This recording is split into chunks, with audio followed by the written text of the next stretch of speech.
बिहार भोजपुर जिला कांग्रेस कमेटी का कृषि भवन के समक्ष जोरदार धरना प्रदर्शन।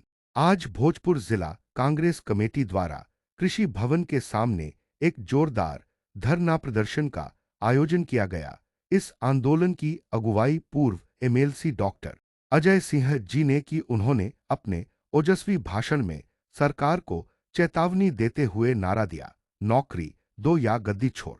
इस प्रदर्शन में जिला अध्यक्ष अशोक राम, त्रिवेणी सिंह, अरशद रिजवी, अमिका जी, प्रभा जी, मोहम्मद महबूब आलम सहित हजारों की संख्या में कांग्रेस कार्यकर्ता उपस्थित रहे।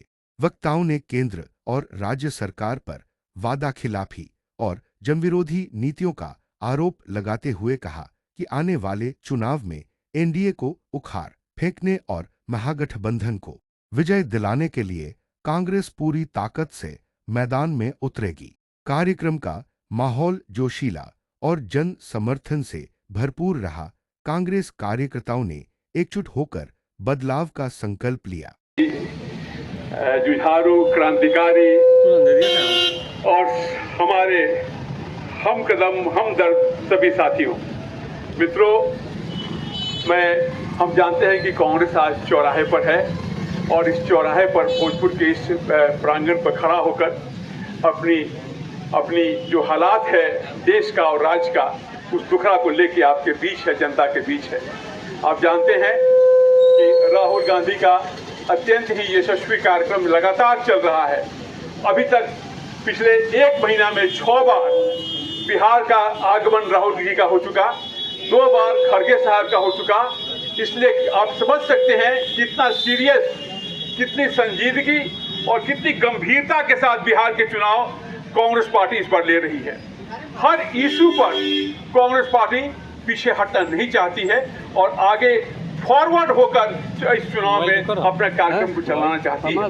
आप जानते हैं, कहने की बात नहीं है, जब 11 साल पहले नरेंद्र मोदी की सरकार दिल्ली में आसीन हुई तो उन्होंने झूठ का एक लंबा चौड़ा जुगलाबाजी का दर्जनों शगुफा लोगों के बीच में छोड़ डाला। क्या है? 2 करोड़ युवाओं को नौकरी देंगे, एमएसपी में किसानों को मालामाल कर देंगे, 3 गुना एमएसपी बढ़ाएंगे। आप जानते हैं एमएसपी के बारे में एक शब्द यहाँ कहना चाहूंगा कि मिनिमम सपोर्ट प्राइस, हर एक धान और गेहूं का लगाए जाने का कार्यक्रम अगर किसी ने ये योजना को शुरू किया था तो कांग्रेस पार्टी ने शुरू किया था। इसके पूर्व एमएसपी के माने कोई जानता भी नहीं था और एमएसपी कांग्रेस पार्टी की देन है और कांग्रेस पार्टी ने किसानों को देख रेख का काम किया।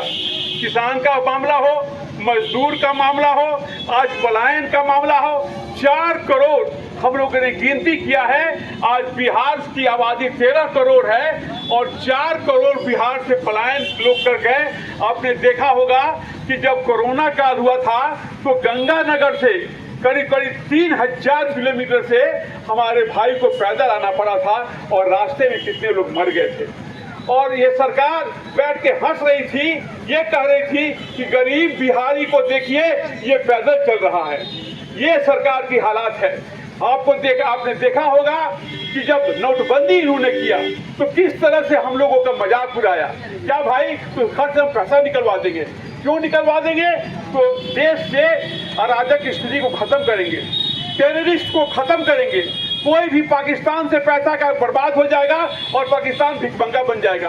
पाकिस्तान तो भिखमंगा नहीं बना, लेकिन आज भारत को 265 लाख करोड़ का आप कर्जखोर बना दिए हैं महज 10 साल के अंदर। अब 10 साल के अंदर आप 3 लाख करोड़ का कर्जखोर भारत को बना दिए गए, जबकि आजादी के पूर्व महज ये 50 लाख करोड़ की थी। आपने क्या किया कि सेना में आपने लोगों को घटोतरी कर दिया। सेना का कम से कम हमारा मूल्यांकन था कि सारे बॉर्डर पर हर जगह हमारे सिपाही तैनात रहेंगे। वो एक सेना के रूप में रहेगा, एक बीएसएफ के रूप में रहेगा और उसके पीछे सीआरपीएफ रहेगा। उसमें इन्होंने 4 लाख टोटल कटौती कर दिया और हद इससे ज्यादा क्या किया। सरकार बनेगी तो 2500 रुपए उसके अकाउंट में जाएंगे। अगर युवा खामोश हो जाएंगे, अगर युवा खामोश हो जाएंगे तो ये जो सरकार है आवारा हो जाएगी। और जिस दिन युवा आवाज उठा देंगे उस दिन व्यवस्था में परिवर्तन होगा। मैं तमाम युवाओं से आह्वान करती हूँ, हम लोग आपके साथ हैं और लगातार